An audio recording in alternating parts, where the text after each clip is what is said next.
Bienvenue sur ITV et bienvenue à Question Directe qui reçoit aujourd'hui le colonel Abdoulaye Aziz Ndao.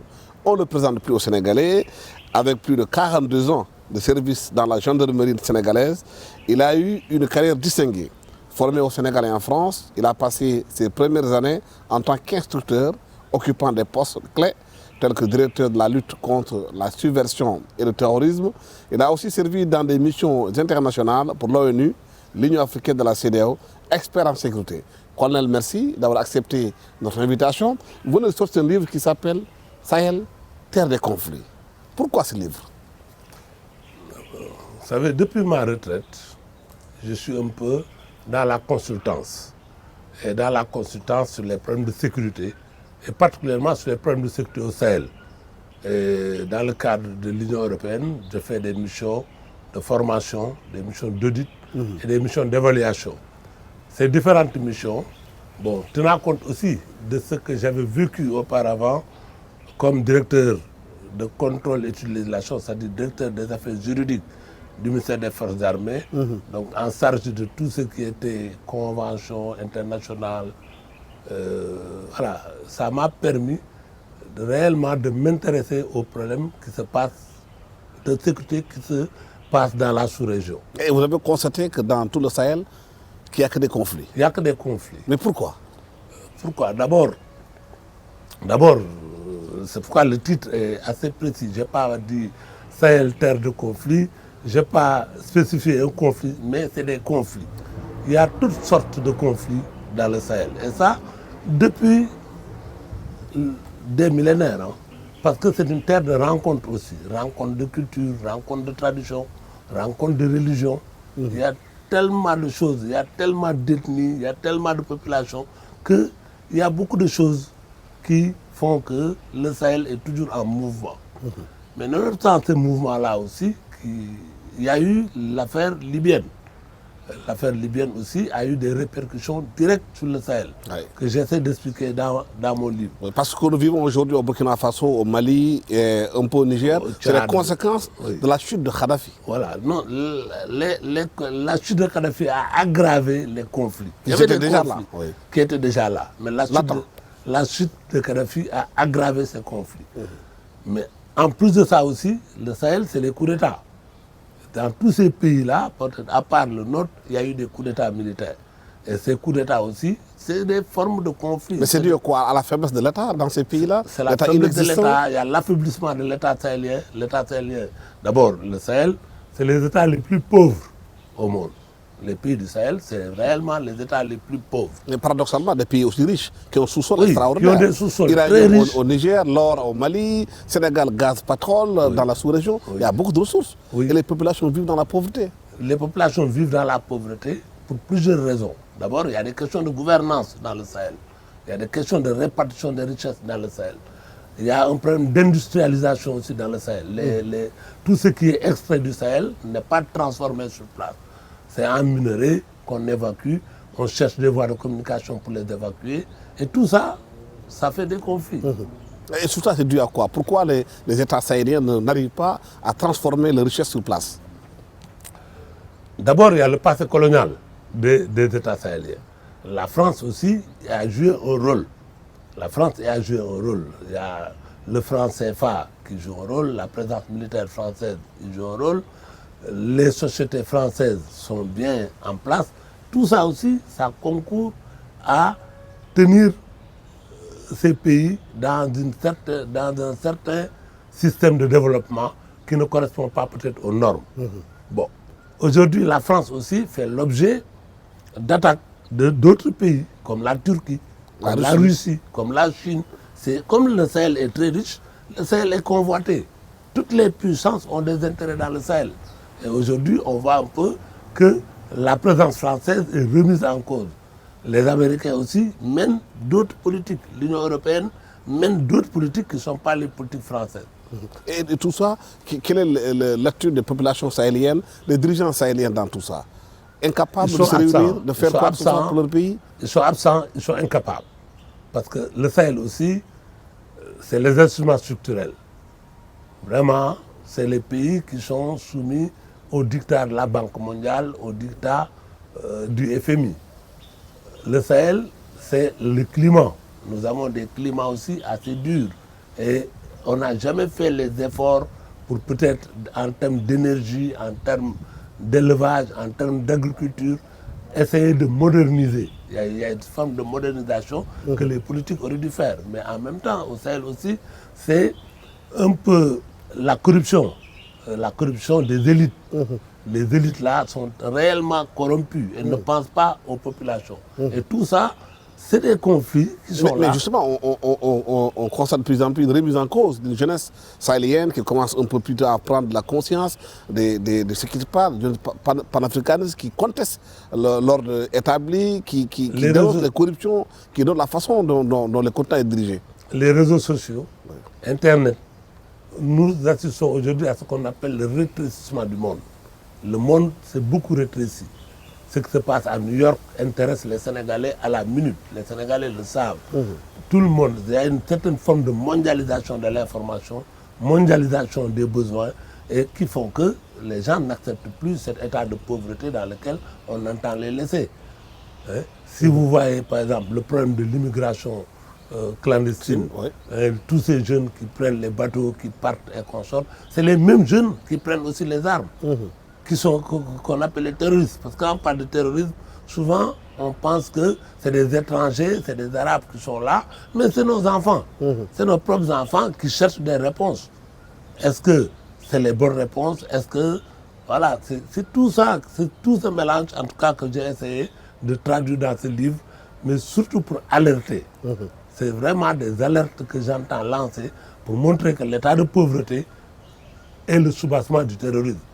Justement, vous avez parlé de ce terrorisme-là de jeunes africains qui se mettent au bras de Boko Haram, des djihadistes au nord Mali, un peu partout, les Peuls au niveau du Mali qui sont tout le temps accusés d'être terroristes. Des fois, il y a des bavures, aussi au Burkina Faso, entre autres. Il y a une sorte de nébuleuse qui s'est mise en place, dû quelque part à l'échec des États d'offrir à la jeunesse de l'espoir. Oui, il n'y a plus d'espoir. Quand il n'y a pas d'espoir, tous ces problèmes ethniques se mettent en avant. Et il faut que les armées aussi, dans le cadre de leur mission, respectent les droits de l'homme. Souvent, le manque de respect des droits de l'homme amène les gens à prendre des positions qui peut-être ne sont pas dans la protection de l'État ou dans la sauvegarde des intérêts de l'État. Et souvent, au Mali, au Burkina, il y a eu ces problèmes-là. Et bon, il y a un colonel, le colonel commence maintenant à écrire, il y a un colonel malien, Sangaré, qui a écrit. Mais Sangaré, il est colonel, mais en même temps, il est Peul. Il est Peul. Il y a des exactions peut-être que des populations Peul ont subi, qu'il est obligé en tant que Peul de dénoncer. Bon, on va le pousser peut-être pour une trahison, mais j'aurais préféré plutôt qu'on y regarde de plus près. Parce qu'en fait, c'est comme moi, quand j'écris, c'est pour alerter.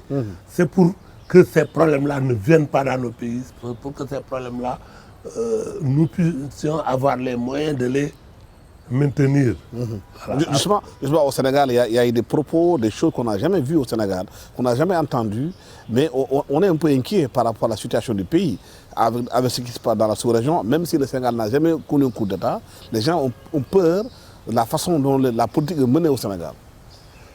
Il y a des problèmes, il y a de sérieux problèmes politiques. Je ne peux pas comprendre le report des élections. Je ne peux pas comprendre. Moi, j'étais le premier, par exemple, à me lever contre les accusations contre le juge Koulibaly, parce que je connais. J'ai déjà travaillé avec, j'ai eu des dossiers que j'ai travaillé avec, où si le gars était, bon, il ne va pas attendre maintenant la fin pratiquement de sa vie pour être corrompu. S'il était il y a 40 ans, il y a 30 ans, s'il était corrompu, peut-être. Mais là, vraiment, c'est un peu ces remises en cause. C'est trop facile. C'est trop facile. Il faudrait que la politique soit plus saine, soit plus normée, soit plus éthique, soit plus déontologique. Mais souvent, on assiste à des jeux d'intérêt, à des jeux de pouvoir qui font que c'est les mêmes choses qui se passent dans les autres pays africains qui commencent à se passer de chez nous. Moi, j'ai toujours considéré que, et ça, j'ai eu la chance moi, de rencontrer le président Senghor, jeune officier. Mais le président Senghor, déjà, à l'époque, il disait ce pays repose sur deux pieds. Sa magistrature, son armée. Sa magistrature, son armée. Et la magistrature sénégalaise, elle a été toujours honorable, honorée. Hein, on a eu vraiment des juges au tribunal pénal international, on a eu des juges à la Cour de justice de la Haye, les Kébamba et tout ça. Donc tout ça, ça ne peut pas aujourd'hui s'effriter comme ça. Pour l'armée aussi, moi je suis conscient qu'on a une bonne armée, on a une armée bien formée, on a une armée bien entraînée, on a une armée qui a des valeurs. Mais ces valeurs, c'est aux politiques de les maintenir, c'est aux politiques de tenir à ce que cette armée reste ce qu'elle doit être. Et ça, c'est la sanction du mérite. On a vu aussi d'anciens militaires qui sont sortis des rangs à la retraite commencer à voir s'immiscer dans l'affaire politique. Ça, on le voit rarement au Sénégal. Mais vous avez vu la réponse des Sénégalais. Oui. Les Sénégalais respectent leur armée. Les Sénégalais veulent que leur armée reste une armée républicaine, une armée digne, une armée avec tout son système. Donc, aucun des trois militaires qui voulaient être candidat président N'est passé. n'est passé. Ils n'ont même pas eu les parrainages qu'il fallait. Ça veut dire que les C'est une réponse à votre avis? C'est une réponse à votre avis? À mon avis, oui. À mon avis, c'est oui. Moi, beaucoup de personnes, même des organisations, sont venues me voir. Me disent, oui, colonel, pourquoi vous ne vous présentez pas? Mais je considère que ce n'est pas mon rôle. Moi, je suis militaire, j'entends rester militaire et je reste dans le giron militaire. Et les Sénégalais, en fait, c'est ça aussi qu'ils veulent. Que l'armée reste républicaine, que l'armée reste ce qu'elle est. Et dans la lettre que vous faites, vous demandez aux politiciens de laisser l'armée hors de leur querelle politique. De leur querelle publique. Hors de leur querelle publique. Ça suppose que, réellement, la légalité dans tout ce qui concerne l'armée soit respectée. Mais il faut en même temps que les politiciens eux-mêmes respectent aussi les constitutions, respectent la loi, comme vous l'avez écrit. C'est ce que j'ai écrit. Il faut que les gouvernants, l'opposition, tout ça, respectent la loi.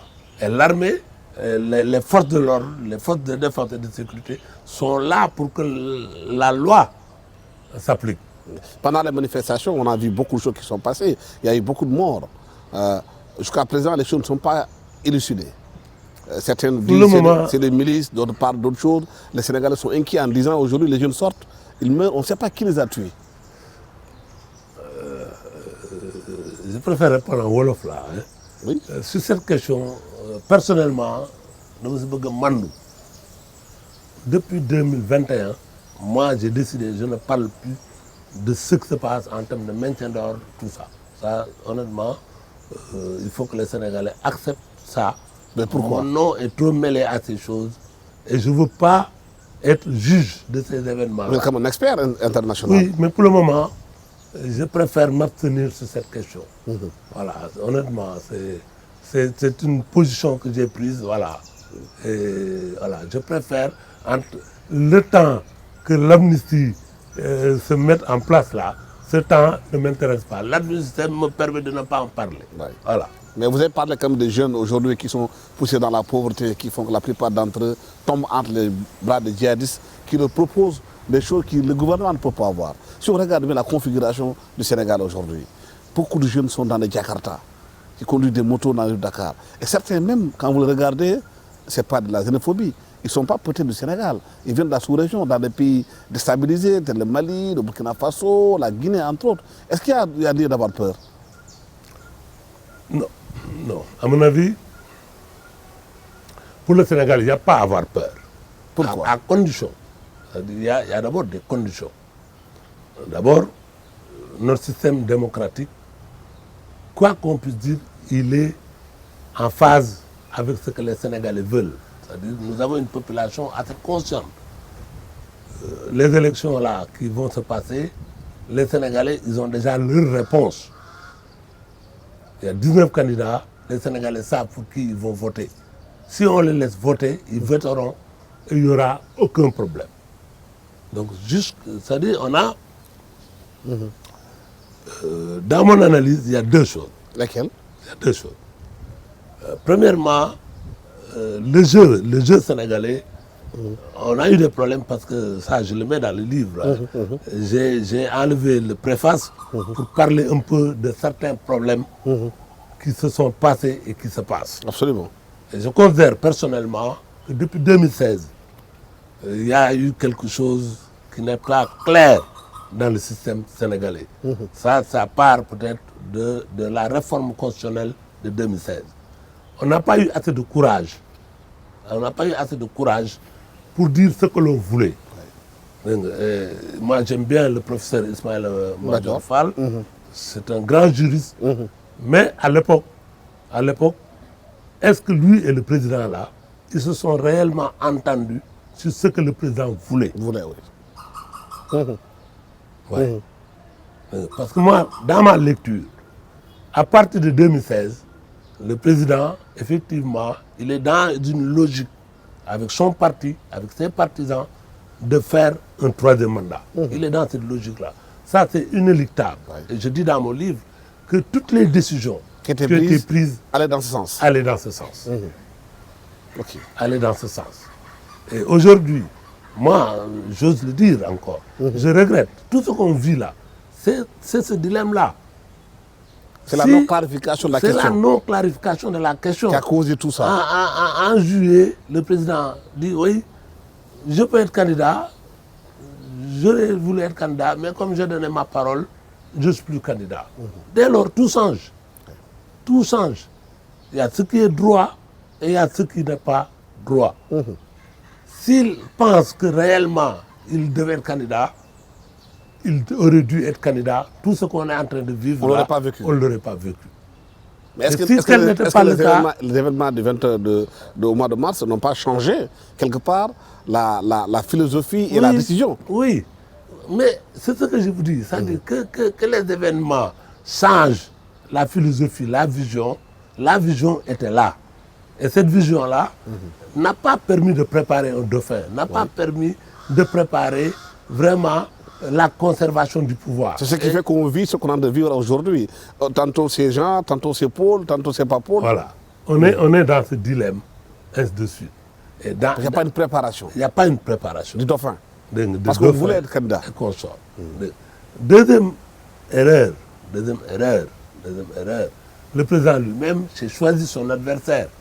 Son adversaire, c'est Sonko. Oui. Et toutes les décisions aussi sont prises en fonction. Sont prises en fonction de ça. Les événements sont liés à ça. Tout est lié. Moi, j'aurais préféré aujourd'hui, quelle que soit la situation, qu'eux deux là, ils se rencontrent. Hein. Oui. Les Sénégalais choisiraient et nous tous, on serait tranquilles. Oui. Vous comprenez? Mais du moment que tous les deux ne partent pas, est-ce que c'est pas un prolongement du conflit? C'est un prolongement du conflit. Je plains le prochain président. Je le plains. Je plains le prochain président. Maintenant, on a la chance. On a une bonne armée. On a une armée républicaine. Le général, chef d'état-major général, quelqu'un de serein, quelqu'un de solide, quelqu'un d'intellectuel. Il a les moyens. La magistrature, elle se reprend. Et si on dit le droit, on applique le droit, on a les chances, on a les moyens d'aller de l'avant. Mais nous sommes quand même dans un contexte assez particulier. Le Sénégal devient gazier et pétrolier. Les ambitions viennent. On voit 19 candidatures qui se mettent en place.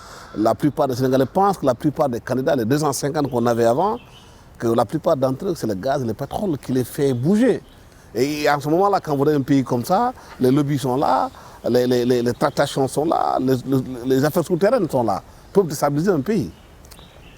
C'est ce que j'essaie de vous dire. C'est-à-dire, il faut nécessairement, et le livre, tout le but du livre, c'est que dans tous les pays du Sahel, les conflits qu'il y a, c'est nous-mêmes qui sommes à la base de ces conflits. C'est nous-mêmes qui les créons. C'est nous-mêmes qui les créons. Je ne peux pas comprendre la corruption de façon globale. Moi-même, j'ai été victime de la corruption. Si j'avais voulu faire partie de la corruption comme tout le monde, j'aurais eu une autre vie. Oui. Voilà. Mais en refusant, j'ai été victime même de ces gens-là qui, pour leurs intérêts personnels, n'ont pas hésité à faire les choses. Et ça là, je pense que c'est le moment aujourd'hui avec ce qui se passe un peu au Mali, au Burkina Faso, au Niger, au Tchad, tout ce qui se passe, si les gens regardent bien, on a des intérêts. Parce que la jeunesse là, elle est éveillée. Internet là, elle est ouverte. Internet permet tout. Donc les gens qui sachent que aussi, maintenir les gens dans la pauvreté comme ça ne peut pas continuer. Ça va créer d'autres problèmes qui vont balayer tout le monde. Notre sécurité dépend de ça. Est-ce que la classe politique, les politiciens, sont conscients de cette affaire, sont conscients de ce danger? Non, c'est ce que je leur reproche. Ils ne sont pas conscients de ce danger. C'est-à-dire, eux, c'est plutôt le partage du gâteau. Ils veulent, chacun veut s'enrichir, chacun veut habiter aux Almadies, chacun veut sa piscine. Mais on ne pense pas aux autres, on ne pense pas aux enfants. Alors que tout ça, peut-être, il est temps de s'asseoir, de se mettre à table. Le dialogue là, moi j'aurais vu le dialogue après les élections, qu'on se remette en cause, qu'on voit qu'est-ce qui a marché. Avec le président Macky Sall, il y a beaucoup de choses qui ont marché. Beaucoup de choses qui ont marché. Moi, je considère personnellement que sa seule erreur, c'est de ne pas avoir clarifié son cas depuis 2016. On n'en serait pas là. S'il était sûr que lui, il n'a que ses 2 mandats, il aurait mieux travaillé. Il aurait mieux réglé les problèmes. Et ces laudateurs, tous ces gens qui l'ont entouré, qui l'ont amené à certaines décisions, peut-être tout ça, lui, sa vision, qui était très bonne au départ, cette vision lui aurait permis de sortir ce pays-là des ténèbres. Actuellement, on peut encore s'en sortir, mais à condition que réellement nos hommes politiques prennent conscience qu'il y a de sérieux problèmes qui nous entourent et qu'il y a de sérieux problèmes qu'il faut régler. Mais quand on regarde aujourd'hui les programmes des candidats, sur le plan de la sécurité, il y a peu de choses qui sont dites. On ne voit pas clairement quelle est la vision sécuritaire du pays. Je pense que la vision sécuritaire n'a jamais changé. Depuis les indépendances, la vision sécuritaire du Sénégal n'a jamais changé. Il y a comme de nouveaux ennemis, des phénomènes asymétriques. L'Internet est là, les réseaux sociaux sont là, il y a d'autres acteurs. Oui, mais on a des valeurs. On a des valeurs, c'est-à-dire, tant que nous reposons notre système sur ces valeurs-là, nous ne courons pas de risques. Pourquoi? Vous prenez déjà le recrutement dans l'armée. Aucun Sénégalais n'est exclu de ce recrutement. Aucun. Aucun. Moi, j'étais colonel, j'étais en Casamance, j'avais mes choses en Casamance. Mon chauffeur était Diola, mon secrétaire était Diola. Je n'ai jamais pensé qu'un Diola, c'est le MFDC. Et ce sont ces valeurs-là qui ont permis peut-être de surpasser et de maintenir même le conflit de la Casamance dans des limites normales. Il n'y a pas eu trop d'exactions, il n'y a pas eu trop de stigmatisation. Et tout ça, c'est parce que l'armée est restée sur des valeurs en termes de recrutement.